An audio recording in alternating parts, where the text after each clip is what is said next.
Selain warisan kekayaan budaya, hampir di setiap daerah di Indonesia memiliki mitos tersendiri, termasuk di wilayah Danau Toba.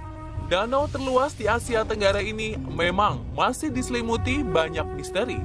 Namun, berbagai mitos dan misteri di Danau Toba ini semakin terkuak ke permukaan sejak kejadian tenggelamnya kapal Sinar Bangun yang menelan ratusan korban.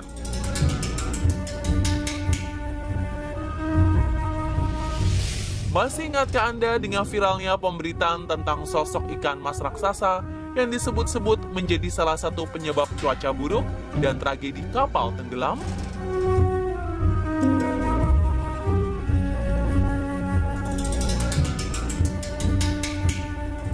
Tak hanya tentang misteri ikan mas, namun masih banyak sosok penunggu dan misteri lain yang ada di Danau Toba. Mulai dari sosok penunggu batu gantung, kabar tentang adanya rumah adat Batak di dasar Danau Toba, hingga sosok penunggu lain yang dianggap marah karena para manusia yang bersikap cenderung serakah.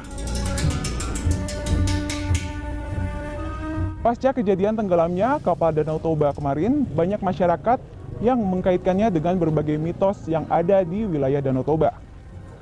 Akan menelusuri langsung ke wilayah Danau Toba dan mencari tahu kebenaran dari mitos-mitos tersebut.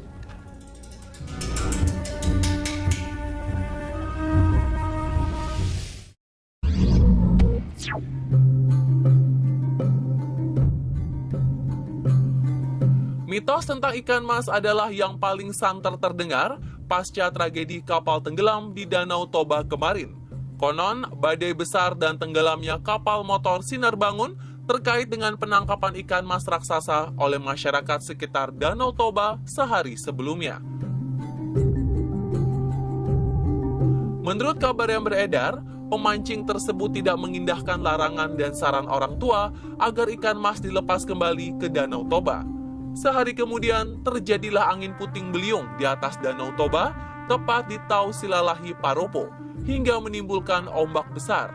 Di hari inilah, 18 Juni 2018, tragedi kapal tenggelam pun terjadi. Benarkah ada ikan mas raksasa tak biasa yang ditangkap warga dan menjadi penyebab cuaca buruk di Danau Toba? Seorang pemangku adat leluhur di Danau Toba yang berhasil ditemui mengatakan ikan mas raksasa itu memang ada dan sudah biasa. Namun kemunculan ikan mas yang ramai diperbincangkan kemarin ini memang memiliki kejanggalan.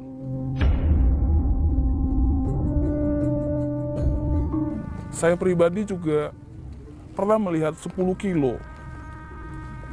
Bisa sampai melebihi 1 meter panjangnya dan beratnya 10 kilo. Tapi mungkin kemunculan dari ikan itu ada petunjuk dari Sang Kuasa. Harus lebih tepatnya diri sih sebenarnya, introspeksi diri. Pernyataan ini juga dibenarkan oleh salah satu tokoh masyarakat yang ada di wilayah Simanindo, Danau Toba. Saya lihat, pandangan saya ikan itu nggak seperti ikan mas biasa.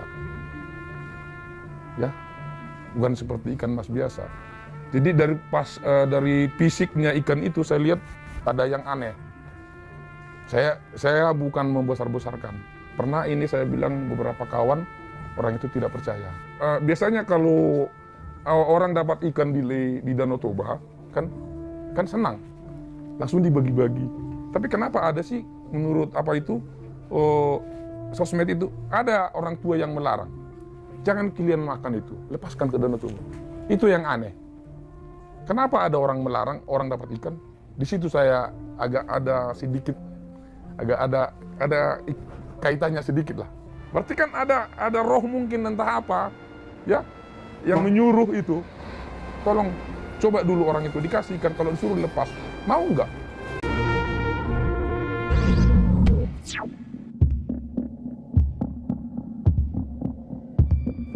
Jauh sebelum kabar tentang ikan mas raksasa, ada kisah legenda di Danau Toba yang berkaitan dengan seorang putri yang nyawanya terenggut. namun tubuhnya menggantung di salah satu sudut tebing di Danau Toba hingga berubah menjadi batu yang menggantung. Hingga kini, sosok putri ini dipercaya masih menghuni area batu gantung dan Danau Toba di wilayah Parapat, Kabupaten Simalungun, Sumatera Utara. Apakah ada kaitannya batu gantung ini dengan kejadian tragedi kapal tenggelam kemarin?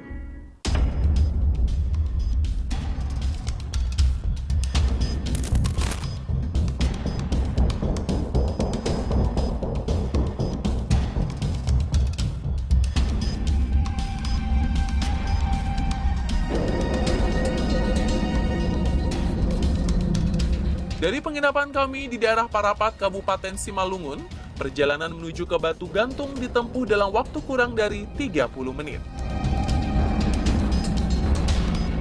Jadi yang mana, Bang? Itu batu gantungnya, Mbak, itu. Yang tebingnya seperti ini, dan itu ada batu yang gantung hitam. Itu batu gantung yang diyakini oleh tubuhnya si putri, gitu loh. Oh, bentar-bentar. Ini kan tebing ya? Nah, Iya. itu yang ini ya? Ya, yang menjorok ke bawah. Jadi gimana Bang ceritanya di wilayah Danau Toba yang ada batu gantungnya ini? Kalau di wilayah sini, Mbak bisa lihat sendiri nih, dari segi lokasinya juga kita lihat bahwa di sini punya menyimpan misteri. Jadi putri itu sebenarnya di wilayah sini aja Bang? Ya, ini ada tebing di sini, itu semua diyakini punya kekuasaannya dia, dan kalau perkampungannya di sana. Dan dari legendanya saya tahu, dia lari menuju tebing ini dan meloncat dari tebing ini dan berencana untuk meloncat ke jurang. Dan di saat dia melompat, rambutnya dia tersangkut. Terjadilah guncangan bumi dan itulah yang terjadi. Kalau misalnya kayak kemarin nih, kan banyak yang mengkaitkan kejadian di Danau Toba kemarin dengan sosok penunggu di Danau Toba. Nah, ada kaitannya nggak? Kalau kita lihat dari segi kejadiannya, kita mungkin dari segi kearifan lokalnya bisa kita tarik ke situ. Tapi kalau kita dari segi lokasi kita mungkin juga, karena ini masih lokasi Danau Toba. Dan saya yakinin mungkin ya ada kaitan-kaitan seperti itu juga, gitu loh, Mbak. Meski sama-sama penghuni di Danau Toba, namun menurut salah satu pemangku adat, sosok putri penghuni di batu gantung tidak ada kaitannya dengan kejadian kapal tenggelam kemarin.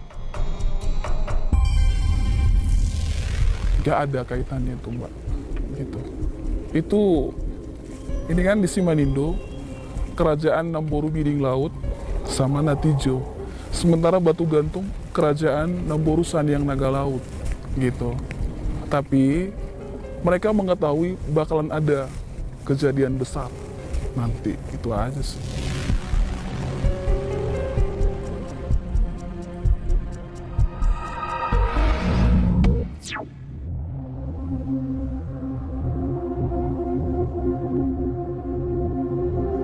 Sosok misteri lainnya di Danau Toba adalah adanya seekor naga penjaga. Menurut warga, dahulu pernah ada orang yang melihat sosok naga ini di danau. Menurut mitos di sana, makhluk ini dulunya adalah anak dari Pak Toba yang kemudian berubah menjadi seekor naga yang hingga kini menjaga danau agar tidak kering. Berdasarkan telusuran sang pemangku adat leluhur di Danau Toba yang memiliki kemampuan indera keenam, saat melakukan ritual di pelabuhan dekat lokasi kejadian kapal tenggelam, ada muncul para penguasa di Danau Toba. Salah satunya adalah sosok berwujud naga ini.